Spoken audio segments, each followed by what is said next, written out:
Nah, kalau kontrol produksi itu kita akan banyak membahas mengenai manajemen dari suatu produksi itu sendiri, baik itu produksi dalam bidang pengelasan maupun dalam bidang fabrikasi. Nah, jadi kontrol produksi di sini dimulai dari sejak pekerjaan itu kita peroleh. Bagaimana cara mengontrol produksi itu sampai pekerjaan yang diperoleh itu menghasilkan suatu barang. Nah, itu adalah kontrol produksi ya. Kalau analisis biaya pengelasan nanti kita akan membahas salah satunya adalah harga pokok penjualan, break even point, terus kemudian harga jual, bagaimana membuat penawaran dan lain-lain itu ya. Nah, ini adalah RPS atau rencana pembelajaran semester untuk kontrol produksi dan analisis biaya pengelasan. Ya, nanti bisa dibaca sendiri. Kita ada 14 pertemuan. Masing-masing pertemuan itu ada topiknya sendiri-sendiri, harus bisa apa, harus mencapai apa, itu semua tertuang dalam RPS. Ya, pertama kita masuk ke ini dulu. Dalam kontrol produksi itu ada yang namanya perencanaan dan pengendalian produksi. Yang dilakukan itu yang pertama adalah perencanaan. Ya. Saya mau tanya dulu nih, kenapa menurut Adit sama Dava, dalam suatu produksi itu perlu dilakukan perencanaan? Ini kita belum masuk ke pengendalian ya, baru perencanaan. Kenapa sih harus dilakukan perencanaan terlebih dahulu? Kenapa enggak ada kerjaan langsung aja dikerjain? Nah, saya mau dengar pendapat Adit dulu. Ya Bu, dari saya Bu ya. Ya. Kenapa harus diadakannya perencanaan? Karena itu salah satu ini Bu, hal penting gitu dalam produksi. Yang mana apabila kita merencanakan sesuatu yang akan diproduksi itu kita dapat mengefisien waktu tentunya gitu Bu. Efektif juga serta juga ini Bu dapat mengurangi resiko kerugian Bu, itu Bu. Kerugian dalam hal apa kira-kira Dit? Tadi kan dapat keuntungannya efektivitas dalam hal waktu. Nah, untuk yang kerugiannya untuk apa tuh kira-kira? Kerugiannya itu ini Bu, dalam hal budgetingnya gitu Bu.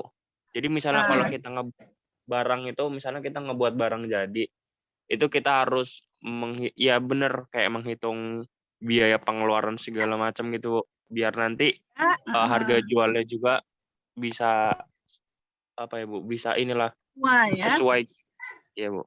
Ya, betul. Jadi perencanaan itu penting banget ya. Sebetulnya bukan dalam hal produksi saja ya. Dalam hidup, dalam melaksanakan sesuatu, mengerjakan sesuatu, bahkan pekerjaan yang bisa dibilang sederhana juga perlu perencanaan. Supaya apa? Supaya hasilnya baik ya. Tujuan dari perencanaan itu kan ingin memperoleh hasil yang baik. Kalau Adit sama Dava pernah dengar PDCA, Plan, Do, Check, and Action. Nah, sering ya dengar kayak gitu ya, terutama dalam industri itu dipakai banget ya, PDCA. Plan, Do, PDCA, Plan, Do, and Action, kan seperti itu. Itu sangat penting. Plan-nya itu adalah perencanaan. Yang pertama, plan-nya itu perencanaan. Tetap yang pertama adalah perencanaan. Jadi, apapun yang kita lakukan harus direncanakan terlebih dahulu. Supaya do, check, and action-nya akan baik. Gitu. Terutama E-nya, action-nya, A terakhir. PDCA, action-nya itu akan baik kalau kita sudah merencanakan perencanaan di awal. Seperti itu. Menurut Dava gimana Dava? Kenapa sih kita memerlukan perencanaan terutama dalam proses produksi? Ada tambahan nggak selain yang Adit sampaikan tadi? Menurut Dava, sama seperti Adit tadi Bu. Jadi perencanaan ini berguna untuk meningkatkan keefektivitasan pada proses produksi Bu. Mana pada saat melakukan perencanaan itu kita dapat menyesuaikan nanti gimana kira-kira hasil produksinya, proses produksinya, dan segala macamnya Bu. Jadi kita saat melakukan proses produksi itu nanti nggak bingung Bu harus gimana lagi nih mengerjakannya, gimana harus gimana. Jadi kita kalau udah rencana kita tinggal ikutin kalau perencanaan yang udah kita buat tadi Bu. Jadi nggak bingung-bingung lagi. Jadi yang kita dapat itu kayak efektivitas waktu. Nah, dan budget tadi, Bu. Jadi kita nggak perlu kayak menebak-nebak lagi. Jadi kita udah ada gambaran seenggaknya. Ya, jadi seperti itu. Sudah, Bu. Kalau mungkin dalam tahap mahasiswa, nah kalau misalnya membuat tugas akhir, nah kemudian iya. membuat penelitian, nah kalau Adit sama Dava pasti udah tahu ya, di bagian lampiran maupun di dalam isi penelitian atau tugas akhir pasti ada yang namanya jadwal, ya kan? Jadwal penelitian atau jadwal pelaksanaan tugas akhir. Nah, jadwalnya itu biasanya dalam bentuk time schedule ya. Misalnya time schedule bulan Januari minggu ke-1, ke-2, ke-3, ke-4. Nah, nanti apa saja kegiatan yang akan dilakukan, kemudian di minggu pertama targetnya apa. Seperti itu ya. Adit pasti udah bikin waktu itu. Adit bilang bagian jadwal ya. Nah, seperti itu. Nah, itu adalah pembuatan jadwal, baik itu dalam penelitian, tugas akhir, itu juga merupakan salah satu perencanaan yang dilakukan. Gitu. Jadi, udah punya target kan, misalnya minggu pertama melakukan studi literatur. Nah, itu udah direncanain nih. Nah, harus diselesaikan. Misalnya merencanakan studi literatur itu di minggu pertama. Ya harus dilakukan. Minggu pertama harus selesai. Gitu. Karena kan, kenapa harus selesai? Karena ada kegiatan minggu kedua, minggu ketiga, dan seterusnya. Itu harus dilakukan sesuai jadwal supaya tugas akhir atau penelitian yang direncanakan akan sesuai waktu yang diinginkan. Sama perencanaan proses produksi juga gitu. Ya, misalnya kita mengerjakan satu produk, misalnya produknya membuat yang sederhana pagar lah, pagar rumah, kita bikin pagar rumah. Ini kira-kira kalau tingkat kesulitannya seperti ini, kemudian materialnya stainless steel, itu akan lebih sulit daripada baja karbon biasa. Oh, saya perlu waktu, sampaikan ke customer-nya, saya perlu waktu 2 minggu Pak ngerjain pagar ini. Nah, dalam waktu 2 minggu itu sudah dischedule-kan. Hari pertama kedua motong, beli material dulu, hari ketiga motong, hari keempat ngelas, hari kelima dan lain-lain sampai dengan proses finishing. Jadi tepat kita menjanjikan ke customer selama 2 minggu selesai Pak pagernya, pas 2 minggu selesai. Bila perlu sebelum 2 minggu sudah selesai, kan seperti itu ya. Itu yang namanya perencanaan. Jadi perencanaan pada proses produksi itu ya penting banget. Kalau nggak direncanakan ya kita nggak tahu. Nanti ditanya kapan Pak Adit selesai pagernya? Udah nggak tahu Bu, selesainya aja. Kalau gitu customer juga kan ini gimana sih ya? Jadi cuma nunggu-nunggu dan berharap. Oh jangan seperti itu ya. Kalau kita profesional ya harus bisa memberikan kepastian terutama kepada customer kita. Itu pentingnya perencanaan ya. Ini baru P, ada lagi DCA-nya belum ya, saya tulis di sini. Itu baru P, DCA-nya belum ya. Bang DCA. P, D, C, A. Plan, do,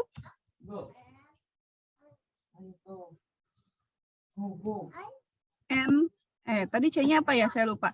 Plan, do, check, and action. Yes, check and action. Jadi gitu, kita masih ada di ranah plan dulu. Nah, ini ya. Kalau plannya sudah bagus, sudah baik, direncanakan seteliti mungkin, sedetail mungkin, maka do juga akan bisa dilakukan dengan baik. Kalau do-nya dilakukan dengan baik, maka kita akan mudah melakukan cek. Ya, kalau ceknya sudah oke, nggak ada yang NG, maka kita bisa melakukan action ke customer kita. Gitu. Oke, nah kita ini referensi yang saya gunakan, tapi di luar ini juga boleh menggunakan referensi lain. Terutama saya gunakan referensi sesuai pengalaman yang dilakukan ya. Ini referensinya boleh. Kalau materi sudah saya upload ya di e-kampus. Oke, kita masuk ke sini nih. Peranan, definisi, dan ruang lingkup perencanaan dan pengendalian produksi. Oke, saya minta Adit tolong bacakan Adit. Baik Bu. Peranan, definisi, dan ruang lingkup perencanaan dan pengendalian produksi. Pertama, kegiatan perencanaan dan pengendalian produksi dalam sebuah perusahaan pada umumnya ditangani oleh Departemen PPC. atau Production Planning and Control, sering disingkat PPC, atau PPIC, Production Planning, Inventory and Control, sering disingkat PPIC.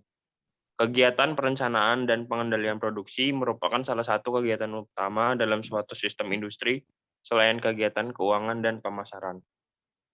Tuh, ya. Jadi kalau dalam satu industri itu ada divisi sendiri, ini divisinya sendiri ya.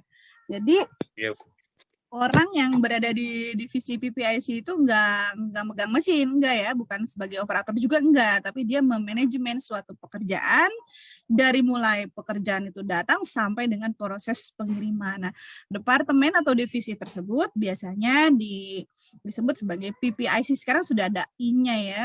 Jadi PPIC yaitu production, memanajemen produksi, kemudian planning, perencanaan tadi ya.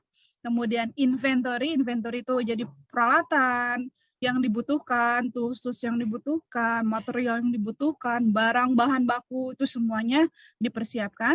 And control ya, dia juga melakukan kontrol proses produksi dari mulai material datang sampai dengan pengiriman nyampe ke customer. Itu semua adalah tugas seorang PPIC. Gitu ya, jadi PPIC itu dia enggak megang mesin enggak, tapi semua memanajemen proses produksinya. Gitu. Nah, biasanya satu departemen PPIC ini terdiri dari beberapa orang, dari beberapa karyawan ya. Misalnya si A itu di bagian production, nanti dia bagian produksi, mengetahui seluk-beluk proses produksi. Kemudian si B, dia bagian planning. Dia bikin semua jadwal produksi, dia yang bikin. Nah, dia harus tahu nih, kalau misalnya di bidang manufaktur, dia harus tahu kalau bikin produk A, oh ini pertama harus di milling, kedua harus dibubut, ketiga harus di grinding, dia harus tahu proses itu. Jadi dia harus punya basic sesuai dengan perusahaan bidang perusahaan tersebut. Itu bagian planning ya. Karena dia harus memprediksi waktu yang dibutuhkan untuk membuat suatu komponen tersebut. Gitu ya. Jadi dia harus tahu, basicnya harus punya. Kemudian bagian kontrol. Ini biasanya juga dilibatkan bagian QC ya, quality control pada bagian akhir. Itu biasanya QC itu ada yang masuk ke tim PPIC, ada yang enggak, ada yang sendiri ya, ada yang punya divisi sendiri, ada yang tergabung. Itu boleh tergantung dari perusahaannya. Apa pekerjaannya bagian kontrol ini? Nah, setelah planning dibuat, maka planning itu kan dilaksanakan. Ketika dilaksanakan itu harus dikontrol masing-masing. Tadi saya sebutkan misalnya harus di milling, dibubut, dan di grinding. Pada saat di milling harus dikontrol. Pada saat di grinding juga harus dikontrol. Jadi semua proses dikontrol oleh bagian PPIC dengan satu orang pengontrol atau satu, dua, tiga orang, itu tergantung dari banyak sedikitnya pekerjaan dan besar kecilnya suatu perusahaan gitu ya. Kalau kecil ya itu menyesuaikan. Gitu. Dulu setelah lulus kuliah saya kerja di PT Paragon itu, saya di situ sales engineering, kemudian dari situ saya pindah ke namanya PT Aristo Satria Mandiri Indonesia atau disingkat ASMI. Dia itu adalah orang ketiga pembuat komponen-komponen, kalau pernah dengar apa AC mobil, AC bis itu apa ya namanya ya? Pernah dengar nggak? Pembuat AC untuk kendaraan berat, bis gitu. Kemudian truk gitu. Aduh, saya lupa namanya. Pokoknya komponen-komponen seperti itu. Jadi ASMI itu mengerjakan komponen-komponen itu. Nah, saya itu ditempatkan di bagian PPIC, terutama di bagian inventory. Jadi waktu itu saya bekerja sebagai tim PPIC inventory, I-nya ya, di I itu saya membawahi inventory untuk material, kemudian tools, kemudian subcon. Jadi proses-proses yang tidak bisa dikerjakan di perusahaan tersebut, maka dilakukan di perusahaan lain, perusahaan ketiga. Nah, itu disebut sebagai subcon. Saya membawahi itu tiga pekerjaan tersebut. Jadi Misalnya kita mau membuat sebuah dice ya, misalnya membuat dice kalau di ASMI itu banyak bikin dice ya, maka yang saya lakukan adalah membaca gambar. Biasanya pesanan dice itu berupa jelas yang pertama purchase order ya, berapa kuantitinya, harganya berapa, kemudian yang kedua itu kita memperoleh gambar. Dari gambar itu kita baca gambarnya, kemudian persiapkan material yang dibutuhkan. Ini materialnya bahan baku ya, mentah ya, raw material. Jadi saya mempersiapkan material yang dibutuhkan. Misalnya, kita memerlukan SKD 16, tebalnya 22, panjang sekian, lebar sekian, berapa piece, berapa kuantitinya. Itu yang pertama, material yang dibutuhkan. Kemudian untuk membuat dice ini ya, kan pasti dice itu ada lubangnya ya, ada bautnya, atau enggak dice-nya sepasang atas bawah, kemudian harus dimiling, harus dibentuk sesuai dengan gambar. Nah, tools yang dibutuhkan apa saja? Nah, itu saya harus mempersiapkannya. Misalnya dibutuhkan insert, dibutuhkan drill, dibutuhkan bur, dibutuhkan reamer, dibutuhkan tab, dan lain sebagainya. Itu harus dipersiapkan per gambar ya, per pekerjaan. Itu tools. Kemudian ternyata dalam pembuatan dice itu kita harus melakukan proses wire cut misalnya. Dan di perusahaan ASMI itu nggak ada wire cut, contoh ya. Maka kita harus memproses wire cut itu di luar. Nah, itu disebut dengan subcon. Kita melakukannya di pihak kedua. Nah, itu saya harus mempersiapkan itu semua. Setelah semua inventory yang dibutuhkan untuk membuat suatu pekerjaan itu dipenuhi, nah kan saya sudah punya list material yang dibutuhkan, tool yang dibutuhkan, kemudian subcon wire cut-nya di PT mana itu sudah ada, masuk ke gudang, masuk ke inventory, masuk ke tempat penyediaan material ataupun tools. Kalau ada, semua material dan toolsnya dipersiapkan. Kalau tidak ada, berarti dilakukan permintaan penawaran untuk pembelian. Nah, itu juga dilakukan oleh bagian inventory. Jadi kalau nggak ada, tolong belikan. Nah, mudahnya seperti itu. Tapi tolong belikannya itu dibuat dalam suatu formulir ya, sehingga nanti form itu akan diberikan kepada bagian purchasing. Gitu. Nah, kalau itu sudah semuanya sudah siap, yang ada juga sudah siap, yang dibeli juga sudah datang, barulah diberikan ke bagian planning untuk dibuatkan jadwal pekerjaan tersebut. Gitu ya. Kalau toolsnya belum lengkap ya nggak bisa dibikin planning ya, karena nanti pas ngerjain ya bornya nggak ada, berhenti pekerjaan.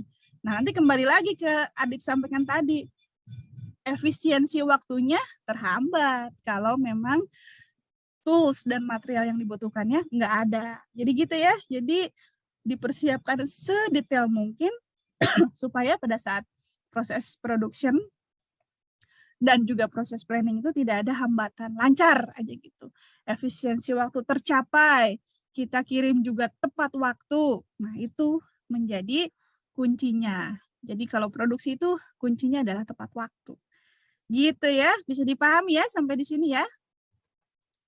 Itu Bisa, salah satu contoh dari inventory yang pernah saya pernah di divisi itu gitu ya, itu disebut sebagai inventory.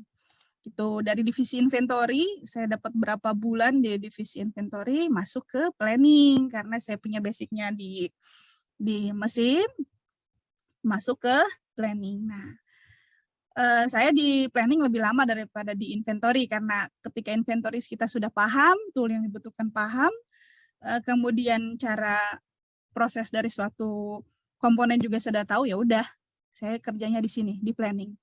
Jadi tiap hari bikinin planning ya, bubut berapa menit gitu ya, milling berapa menit dan sebagainya. Seperti itu. Jadi nanti pada akhirnya apa? Ketika kita sudah buat planning, kita tahu kapasitas dari suatu mesin. Gitu. Ketika kita tahu kapasitas suatu mesin, misalnya nih, saya sudah buat planning untuk mesin CNC milling full gitu ya, sudah full, ini sudah 1 bulan, ini kan biasanya planning itu dibuat per bulan ya. Kalau sudah full 1 bulan, saya akan segera memberitahukan ke bagian marketing. Stop, jangan menerima pekerjaan dulu karena ini pekerjaan sudah full untuk 1 bulan. Kalau mau menerima pekerjaan, pekerjaan tidak bisa diselesaikan dalam bulan ini, tapi bisa diselesaikan dalam bulan depan. Jadi lebih dari 30 hari. Jika customer bersedia dengan waktu yang lebih lama, silakan diterima, tapi jika customer tidak bersedia, jangan diambil pekerjaan tersebut karena nanti akan mengecewakan customer-nya karena loading mesin kita sudah full. Paham nggak sampai situ kira-kira?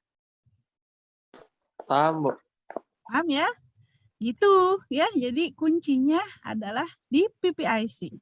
Jadi PPIC itu kunci dari semua produksi ya. Ini nanti dia terlibat ke proses marketing. Nanti juga dia ketika sudah selesai butuh material, butuh tuh masuk ke bagian keuangan atau purchasing. Seperti itu ya. Jadi saling terkait. PPIC ini adalah intinya, jadi pusatnya. Pusat kegiatan dari produksi gitu. Jadi krusial ya, seorang PPIC itu krusial meskipun dia bukan operator suatu mesin ya, tapi dia yang memanajemen proses produksi. Jadi intinya di sini. Jadi dia bekerjanya di mana? Di belakang layar ya, dia bekerja dengan bisa pakai sistem, bisa pakai aplikasi, bisa yang termudah itu dia pakai Excel gitu. Tapi dia harus keliling, harus memantau proses produksi. Gitu, itu salah satunya ya. Saya pernah bekerja di bagian inventory dan juga di bagian planning. Tapi saya belum pernah nih bekerja di bidang kontrol ya, di bagian kontrol dan juga bagian produksi. Bagian produksi ini ranahnya operator mesin, kalau kontrol itu pekerjaannya seorang QC atau QA ya, quality control atau quality assurance ya gitu. Oke. Next saya minta Dava yang baca. Perencanaan dan pengendalian produksi mencakup sekumpulan kegiatan yang pada umumnya dimulai dari estimasi atau perkiraan permintaan yang akan datang, perencanaan produksi, perencanaan persediaan dan kebutuhan bahan, perencanaan kapasitas mesin dan tenaga kerja, keseimbangan lintasan, dan penjadwalan mesin.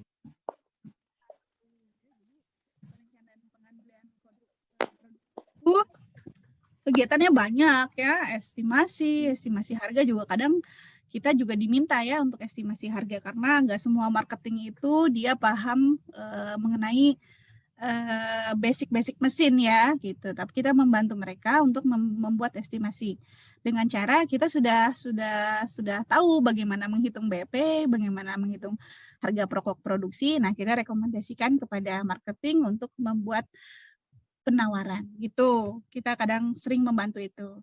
Kemudian perencanaan produksi jelas ini ya, perencanaan persediaan ini tadi inventory, kemudian kebutuhan bahan juga sama, ini masuknya ke inventory.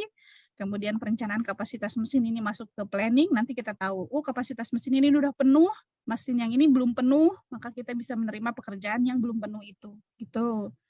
Kemudian tenaga kerja. Nah, ini juga sama, kadang kita bekerja sama dengan bagian HRD mengenai tenaga kerja ini. Oh, operator ini saya menargetkan mengerjakan bubut oleh operator A itu 30 menit. Tetapi ketika pelaksanaannya dia itu memerlukan waktu yang lebih lama. Ternyata dia memerlukan waktu 50 menit daripada perkiraan di awal. Oh, berarti ada sesuatu yang terjadi pada tenaga kerja tersebut. Nah, kita harus bisa membaca itu. Apa mungkin dia sedang sakit, atau mungkin dia sedang ada masalah, atau mungkin kapasitasnya itu tidak sesuai dengan apa yang kita butuhkan. Nah, itu bisa dikaji dengan bagian HRD nantinya. Gitu. Kemudian keseimbangan lintasan ini perlu. Kalau keseimbangan lintasan ini nggak ada, nanti jomplang.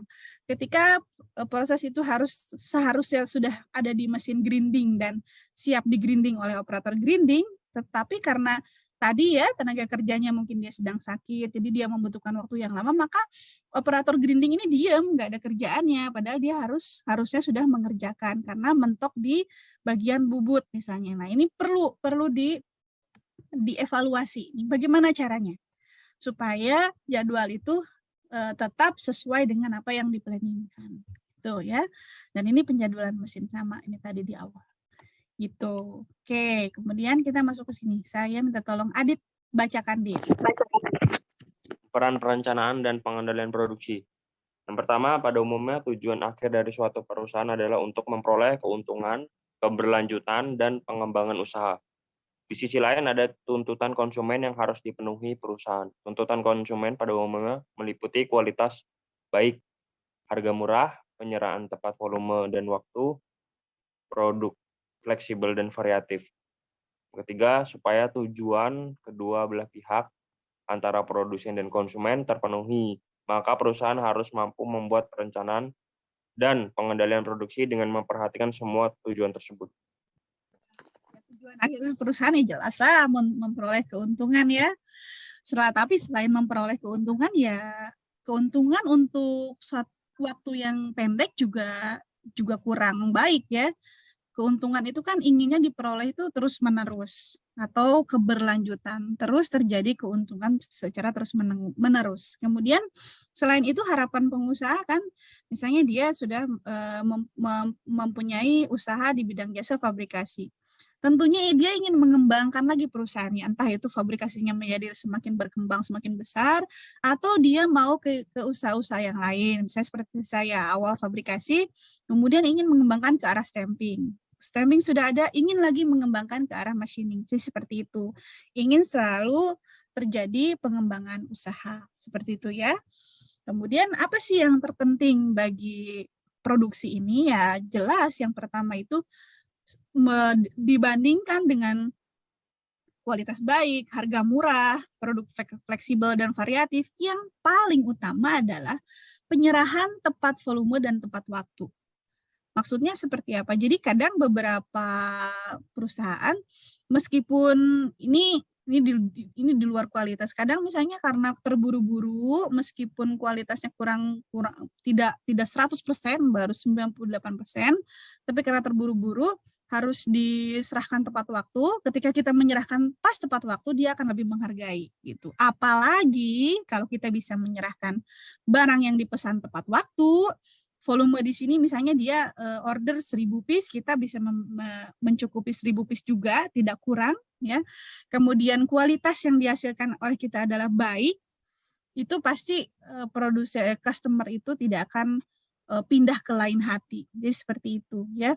Karena yang kita inginkan adalah apa? Keberlanjutan itu. Kalau keberlanjutan itu terus-menerus terjadi, maka keuntungan pun otomatis ya datang sendiri gitu. Jadi biasanya customer kami kalau udah puas dengan layanan kami itu ya dia tidak pindah ke lain hati gitu. Jadi contohnya kalau di bengkel itu banyak produk-produk yang memang itu terus yang dibikin gitu ya, karena memang customer kita ya itu terus dari tahun 2011 sampai dengan sekarang ya itu terus yang ada. Dari produknya 1-2 produk sekarang udah jadi 12 produk ya seperti itu. Nah, itu kalau sudah terjadi itu sudah enak ya karena selalu terjadi keberlanjutan. Ya keuntungan juga akan datang terus-menerus dengan cara apa? Ya itu tadi ya. Tepat waktu, kualitasnya baik. Itu aja kuncinya. Gitu. Ya, kemudian next. Ini tujuan untuk pengendalian produksi itu adalah tadi sudah ya merencanakan dasar produksi, bahan, supaya menghasilkan produk yang dibutuhkan dengan biaya seminim mungkin. Ya tentu saja ya harus minim mungkin supaya keuntungan yang kita hasilkan juga lebih besar. Kalau biaya bahan toolnya aja udah mahal, ya keuntungannya juga akan berkurang. Kalau keuntungannya berkurang ya kesejahteraan karyawan juga ya gitu-gitu aja ya, tidak bisa meningkat. Gitu. Kemudian untuk mencapai tujuan tersebut ya tentu saja diperlukan koordinasi manajemen yang berupa koordinasi dari berbagai bagian atau antar kegiatan dari perusahaan tersebut. Jadi harus solid ya. Jadi tim PPIC itu harus solid. Kalau tim PPIC tidak solid ya udah proses produksi akan berantakan tentunya ya. Nah, dari uraian di atas dapat kita simpulkan betapa pentingnya peranan, perencanaan, dan pengendalian produksi dalam suatu perusahaan. Jadi dengan adanya perencanaan dan pengendalian produksi yang baik, maka akan dapat membantu perusahaan untuk menghasilkan barang atau jasa yang efektif dan juga efisien. Gitu. Nah ini definisinya nanti bisa dibaca sendiri. Kalau bagi saya sih definisi itu banyak ya, menurut buku A begini, menurut buku B begini, menurut buku C begini. Jadi menurut saya definisi itu bisa kita resapi kalau kita sudah mengalami sendiri. Nah, itu baru definisi menurut kita sendiri. Kalau menurut buku itu kan beda-beda ya. Jadi kalau dalam UTS nanti nggak ada ya. Apa yang menerapkan K3 saja bagi mereka itu rasanya sulit sekali. Karena mereka itu tidak sadar akan bahaya yang dihadapi. Padahal sudah banyak contoh, kita memberikan contoh, memberikan masukan, tapi karena sumber daya manusianya yang kurang mumpuni, jadi sulit untuk menerapkan itu semua. Perlu orang hebat menurut saya, karena saya sendiri juga kadang sulit sekali menerapkan K3 dan planning pada planning produksi di bengkel saya sendiri gitu. Padahal saya dulu adalah seorang tim PPIC di perusahaan lain gitu. Saya bisa melakukan di sana. Tapi di bengkel sendiri itu sulit sekali karena beberapa faktor yang sulit untuk diubah, terutama faktor dari tenaga kerja. Itu ya. Nah, jadi tidak semudah itu bro gitu ya untuk menerapkan planning ini.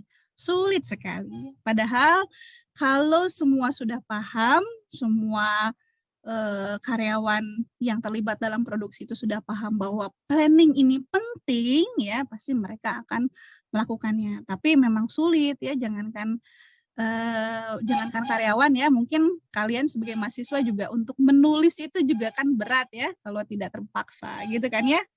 Gitu. Sampai di sini ada pertanyaan mengenai planning dulu ya. Planning dulu, P dulu, perencanaan. Adit, Dava, ada pertanyaan?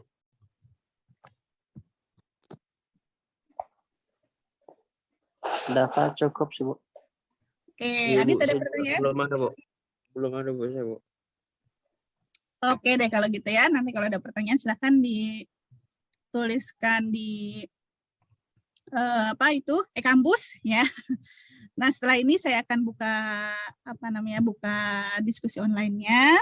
Kemudian dari kuliah kita hari ini dituliskan resumenya di e-kampus ya, Dava dan Adit ya. Iya, Baik, Bu. Bu. Oke, kalau tidak ada pertanyaan, nanti minggu depan kita lanjutkan lagi. Kita mah sistemnya diskusi aja ya, biar enak ya, daripada harus saya ceramah gitu ya, enak kan ya, diskusi Iya, gitu ya. Bu. Iya, Gitu, Bu. diskusi apa yang sedang terjadi, karena juga saya ingin sharing itu tentang PPIC ini tuh tidak semudah itu ya, tidak semudah yang ada di buku, tidak semudah yang ada di teori. Oke? Kalau gitu saya tutup ya. Assalamualaikum warahmatullahi wabarakatuh. Waalaikumsalam warahmatullahi wabarakatuh.